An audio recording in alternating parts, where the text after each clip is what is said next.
ओम शांति।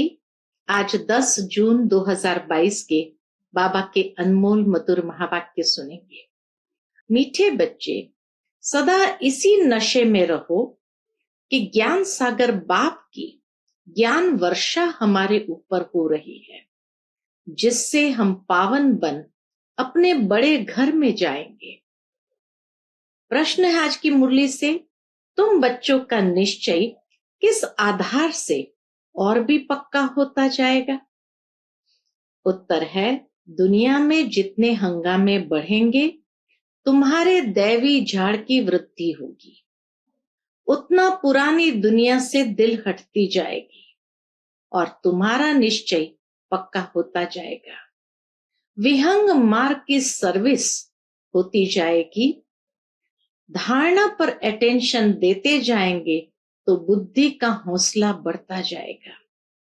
अपार खुशी में रहेंगे। ओम शांति। बच्चों को रोज ये कहने की दरकार नहीं रहती है कि शिव बाबा को याद करो। बच्चे जानते हैं हम शिव बाबा की संतान हैं।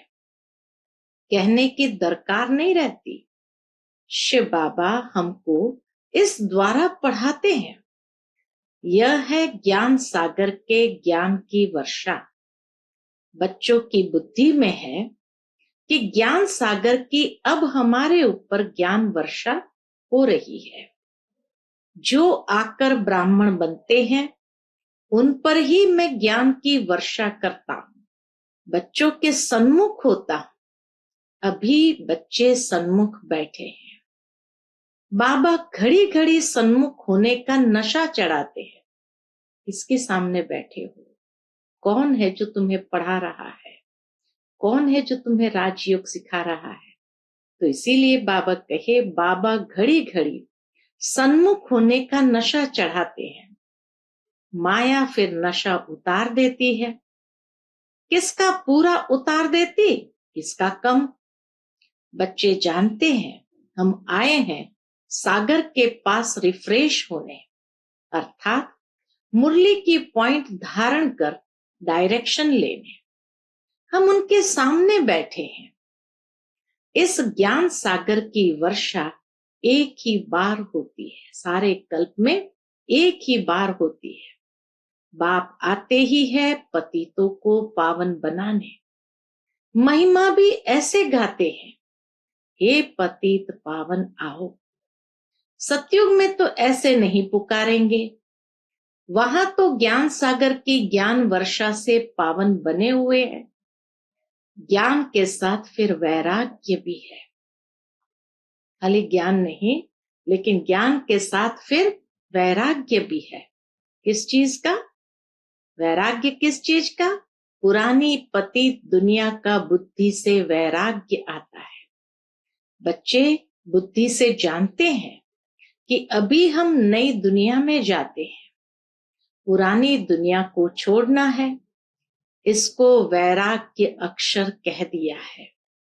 पुरानी दुनिया से वैराग्य, क्योंकि अभी नई दुनिया में हमें जाना है।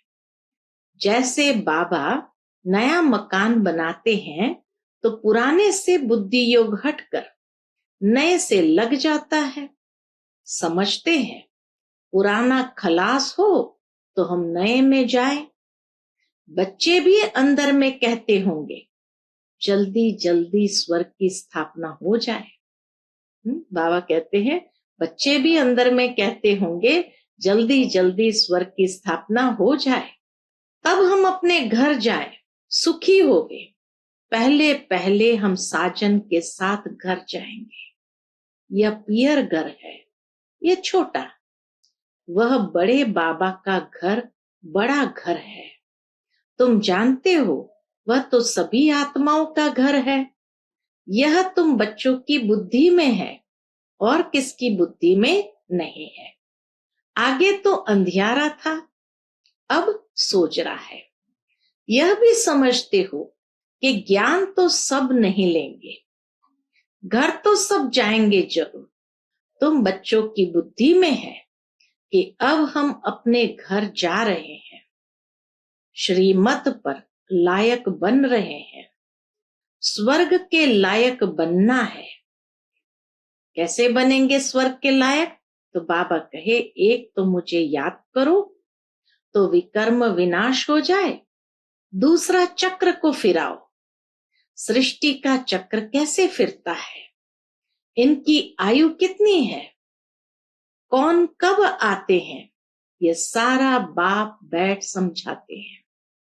यह जो कहते हैं मनुष्य 84 लाख जन्म लेते हैं, तो क्या सभी लेते हैं? अभी तुम जानते हो 84 जन्म होते हैं, उनका भी हिसाब है। सब तो 84 जन्म भी नहीं लेंगे, शुरू से लेकर पुनर्जन्म में आते रहते हैं। पिछाड़ी में किसके 1-2 जन्म भी होते हैं, सबके तो 84 जन्म नहीं होंगे। जो सत्युग आदि से आएंगे उनके ही होंगे। बाकी पिछाड़ी तक आत्माएं आती है और लास्ट में तो कोई 1-2 जन्म वाले भी होती है। पहले पहले जो आएंगे वह 84 जन्म लेंगे। जैसे मिसाल ये लक्ष्मी नारायण है। मनुष्य भल इन्हों के मंदिर में जाते हैं, परंतु कुछ भी पता नहीं है। बस कहेंगे भगवान भगवती का दर्शन करने जाते हैं, परंतु इन्हों की ये राजधानी कैसे स्थापन हुई ये कुछ भी नहीं जानते। जिसकी पूजा करते हैं उनके ऑक्यूपेशन को ही नहीं जानते, तो वो पूजा क्या काम की? इसलिए इनको कहा जाता है अंधश्रद्धा। जिसकी पूजा करते उनके बारे में कुछ नहीं जानते, तो कहते हैं ये अंधश्रद्धा है। जप तप तीर्थ आदि करते हैं, समझते हैं इनसे भगवान को पाने का रास्ता मिलता है, परंतु इनसे कोई को भगवान मिल नहीं सकता। गीता में भी कहा हुआ है, यज्ञ तप दान तीर्थ से मैं नहीं मिलता। समझो यहां भी कोई कोई आते हैं, जगदम्बा के मंदिरों में आते हैं दर्शन करने। बाबा समझेंगे इनकी बुद्धि में कुछ बैठा नहीं है। तुम्हारी तो सब मनोकामनाएं पूरी हो रही है ना। जगदम्बा का पाठ एक्यूरेट चल रहा है, बरोबर। जगदम्बा का पाठ ऊंचा है, पहले लक्ष्मी पीछे नारायण। तुम्हारा यह अंतिम जन्म है, हिसाब किताब यहां से चुकतू होता है। कर्म का भोग भोग कर छूटना है और बाप की याद में रहना है। वास्तव में बच्चों को याद करना एक बाप को ही है। देहधारी को याद किया तो वह टाइम वेस्ट हो जाएगा। ऐसा तो हो नहीं सकता कि कोई निरंतर याद करे। ऐसी कोई चीज नहीं जिसे निरंतर याद किया जाए। स्त्री पति को भी निरंतर याद कर न सके। जरूर खाना बनाएंगी, बच्चों की संभाल करेगी, तो पति थोड़ी याद आएगा। यहाँ तो तुमको निरंतर याद करने का अभ्यास करना है, ताकि पिछाड़ी में ऐसी अवस्था हो कि एक की ही याद रहे। बड़ा भारी इम्तिहान है। 8 रत्नों की भी बड़ी महिमा है। किसको ग्रहाचारी बैठती है तो 8 रत्नों की अंगूठी पहनते हैं। पिछाड़ी के समय एक बाप की ही याद रहे, वह भी बुद्धि की लाइन एकदम क्लियर हो और किसकी भी याद न आए, तब माला का दाना बन सकेंगे। 9 रत्न की महिमा बहुत भारी है। तो अब निरंतर याद करने का अभ्यास करना है। अभी तो 2-3 घंटा कोई मुश्किल याद करते हैं। जितना दुनिया में हंगामा बढ़ते जाएंगे उतना तुमको निश्चय होता जाएगा, पुरानी दुनिया से दिल टूटता जाएगा। मरेंगे तो बहुत। बुद्धि भी कहती है माया बहुत पुराना दुश्मन है। ऐसी कोई जगह नहीं जहां दुश्मन न हो। तुम बच्चे अभी म्लेच्छ से स्वच्छ बन रहे हो। तुमको ज्ञान है, म्लेच्छ के हाथ का हम खा नहीं सकते। गाया हुआ भी है, जैसा अन्न वैसा मन। जो खराब चीज खरीद करता है, जो बनाता है, जो खाता है, उन सब के ऊपर पाप पड़ जाता है। बाप तो सब बातें अच्छी रीति समझाते हैं। तुम बच्चे यहां से रिफ्रेश होकर जाते हो। सारा दिन बुद्धि में सृष्टि चक्र फिरता रहे और अपना घर याद रहे। यहां से तुम अपने लौकिक घर में जाते हो तो अवस्था में फर्क पड़ जाता है, क्योंकि संग ऐसा हो जाता है। यहां बैठे भी कोई कोई का बुद्धि योग बाहर चला जाता है, इसलिए पूरी धारणा नहीं कर सकते हैं। तुम आत्माओं को बेहद का बाप बैठ समझाते हैं। तुम आत्मा हो, तुम इस शरीर द्वारा कार्य कर रहे हो। तुम जानते हो हम बाबा से श्रीमत ले अपना राज्य भाग्य ले रहे हैं। कितनी खुशी होनी चाहिए। गायन भी है, अति इंद्रिय सुख गोपी वल्लभ के बच्चों से पूछो। जितना जास्ती अवस्था बनेगी और वृद्धि को पाएंगे तो खुशी का पारा भी चढ़ता रहेगा और निश्चय भी पक्का होता जाएगा। धारणा पर अटेंशन देते जाएंगे तो तुम्हारी बुद्धि का हौसला बढ़ता जाएगा। आगे चलकर तुम्हारी विहंग मार्ग की सर्विस होती जाएगी। युक्ति निकालनी होती है जिससे कोई को अच्छी रीति तीर लगे। मुख्य तो है ही बाप का परिचय देना। बेहद के बाप से बेहद का वर्षा मिलता है। ज्ञान सागर भी वह है। ज्ञान से ही मनुष्य पावन होते हैं। पतित पावन वही बाप है। तुम एक ही पॉइंट उठाओ। बाबा कहे तुम एक ही पॉइंट उठाओ कि सर्वव्यापी की बात से भक्ति भी चल न सके। यह बात अच्छी रीति समझानी है। वो लोग कहते हैं इन्हों के ज्ञान से विनाश होगा।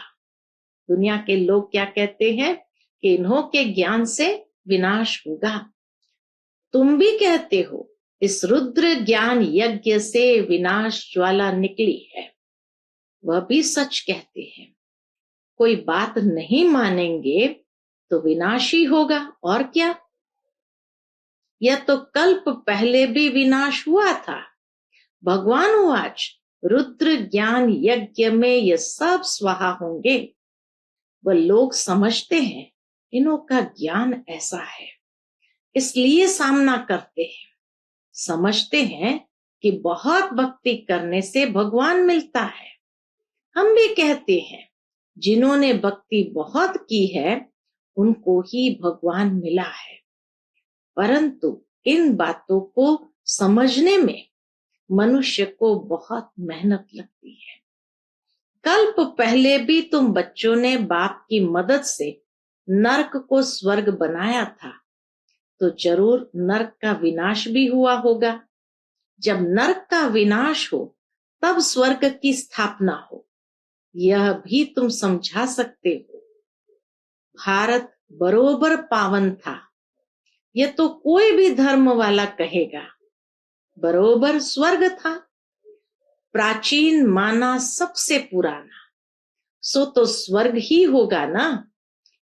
जो पुराना हो गया है वह फिर नया होना है। यह तुम बच्चों की बुद्धि में है। बरोबर इन देवी देवताओं का राज्य था, अब नहीं है। फिर से आदि सनातन देवी देवता धर्म की स्थापना करा रहे हैं। किसकी मदद से? जो सर्व का निराकार बापूजी है, उनकी मदद से क्या कर रहे हैं हम?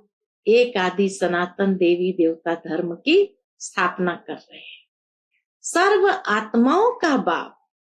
इन बातों को तुम जानते हो। तुम कितने साधारण हो। बाप कहते हैं मैं भी गरीब निवाज हूं। तुम गरीब हो ना। तुम्हारे पास क्या है? तुमने सब कुछ भारत के ऊपर स्वाहा किया है। तुम्हारी कितनी बड़ी रावण से लड़ाई है, शक्ति सेना है ना। वंदे मातरम गाया जाता है। अपवित्र पवित्र की वंदना करते हैं। कौन सी माता? वह धरती माता समझ लेते हैं, परंतु यह तो धरती पर रहने वालों की बात है। जगत अम्बा है तो बच्चे भी है। यह दिलवाला मंदिर यादगार बना हुआ है। कुमारियां, अधर कुमारियां भी है, इनको माता भी कह देते हैं। तुम कहते हो बाबा हम तो बीके हैं, हमको माता न कह बेटी कहो, हम कुमारी हैं। कितनी गुह्य समझ की बात है, परंतु उठा नहीं सकते। पुराना जन्म जन्मांतर का भान बैठा हुआ है, वह टूटता ही नहीं है। तुम्हारी बुद्धि में है कि बाबा हमारे सामने बैठे हैं, आत्माओं से बात कर रहे हैं। बाप की इस शरीर में प्रवेशता है। बाबा आकर अलौकिक दिव्य कर्तव्य करते हैं। पतितों को पावन बनाने के लिए पढ़ाते हैं। पूरी याद रहनी चाहिए। हमको पतित पावन शिव बाबा पढ़ाते हैं। बाबा कहे हमको पतित पावन शिव बाबा पढ़ाते हैं। पतित पावन सबसे ऊंचा हुआ, फिर बाप टीचर भी है। पहले पहले अक्षर ही आना चाहिए, पतित पावन। उनको याद करते हैं, ओ गॉड फादर आओ, आकर फिर से हमें राजयोग सिखलाओ। बाप भी कहते हैं फिर से तुम बच्चों को सहज ज्ञान योग सिखला रहा हूं। इसमें पुस्तक आदि की कोई बात नहीं, यह तो उन्होंने नाम रख दिए हैं। अब तो बाप तुमको लायक बनने की शिक्षा दे रहे हैं। नित्य नई पॉइंट्स मिलती है, नित्य नई पॉइंट मिलती है। और गीताएं ग्रंथ आदि जो बनाते हैं उनमें कोई एडिशन व कट पुट नहीं करते हैं, वही सुनाते हैं। यहाँ एडिशन किया जाता है, कट पुट भी किया जाता है। रोज नई नई पॉइंट्स मिलती है। नॉलेज बड़ी वंडरफुल है, जो और कोई शास्त्र में नहीं है। काम महाशत्रु है। भगवान वाच देह सहित सबको भूल जाओ, एक को याद करो, मैं तुम सब आत्माओं को वापस ले जाऊंगा। मैं अकाल मूरत, कालों का काल हूं। मैं सब बच्चों को लेने आया हूं, तो तुमको खुशी होनी चाहिए ना। तुम जानते हो अभी हम घर जाते हैं, जल्दी होशियार हो जाए, बाबा से वर्षा तो ले लेवे, तब तक लड़ाई ना लगे। बाबा से वर्षा तो ले लेवे, तब तक लड़ाई ना लगे। बाबा कहेंगे मैं थोड़ी कुछ कर सकता हूं, पहले रिहर्सल होगी। अभी तो राजाएं आदि भी नहीं आए हैं। राजस्थान पर भी समझा सकते हो। बोलो तुमको पता है कि राजस्थान नाम क्यों पड़ा है? भारत में लक्ष्मी नारायण का राज्य था ना, फिर से वह राजस्थान होना चाहिए। सो अब फिर से स्थापन हो रहा है, हम जानते हैं। परंतु बुद्धि में जब बैठे तब खुशी का पारा चढ़े। भक्ति मार्ग में इन देवताओं के मंदिर बनाते हैं। भारत में कितना धन था, हम फिर से इनको दैवी राजस्थान बनाते हैं। इन बातों को आकर समझो। समझाने का भी उमंग होना चाहिए। यह भी सेमिनार है ना, कैसे सर्विस करनी चाहिए। बाबा ने समझाया है। कुमारियां, माताएं, गोप सब इकट्ठे सुनते हैं। ऊंचते ऊंच एक भगवान है, कृष्ण नहीं। तो राजस्थान पर तुम समझा सकते हो। बरोबर राजस्थान था, जिनों के मंदिर बने हुए हैं, फिर से हम बना रहे हैं। बाप हमको राजयोग सिखा रहे हैं। तुम भी ट्राई करो, आधा कल्प के लिए, फिर कभी रोना नहीं पड़ेगा। हम राम की श्रीमत से रावण पर जीत पा रहे हैं। अक्षर सुनेंगे तो अंदर जचेगा कि राम की श्रीमत से रावण पर जीत पा रहे हैं। अक्षर सुनेंगे तो अंदर जचेगा। जिनको तीर लगेगा वह समझने के लिए आ जाएंगे। ये बेहद का सेमिनार रोज बाबा करते हैं। यह है आत्माओं का परमात्मा के साथ सेमिनार। अच्छा, मीठे मीठे सिकिलते बच्चों प्रति माता पिता बाप दादा का याद प्यार और गुड मॉर्निंग। रूहानी बाप की रूहानी बच्चों को नमस्ते। हम सब रूहानी बच्चों की रूहानी माता पिता बाप दादा को याद प्यार गुड मॉर्निंग और नमस्ते नमस्ते। शुक्रिया बाबा, शुक्रिया। आज की मुरली से धारणा के लिए मुख्य सार है। पहली पॉइंट, कर्म भोग से छूटने के लिए एक बाप की याद में रहना है।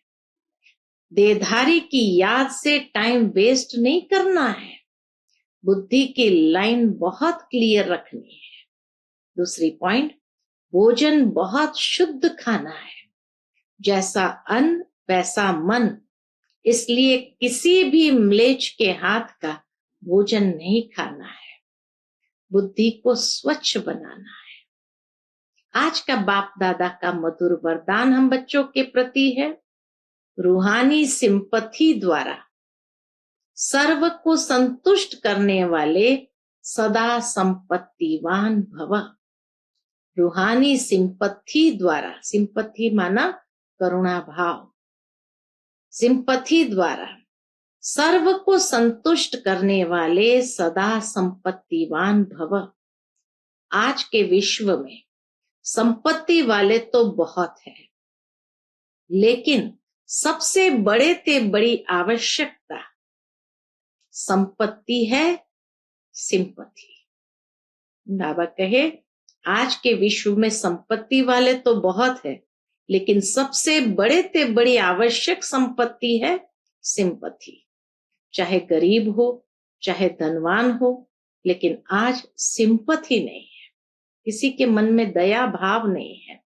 आपके पास सिंपथी की संपत्ति है, इसलिए किसी को और भले कुछ भी नहीं दो, लेकिन सिंपथी से सबको संतुष्ट कर सकते हो।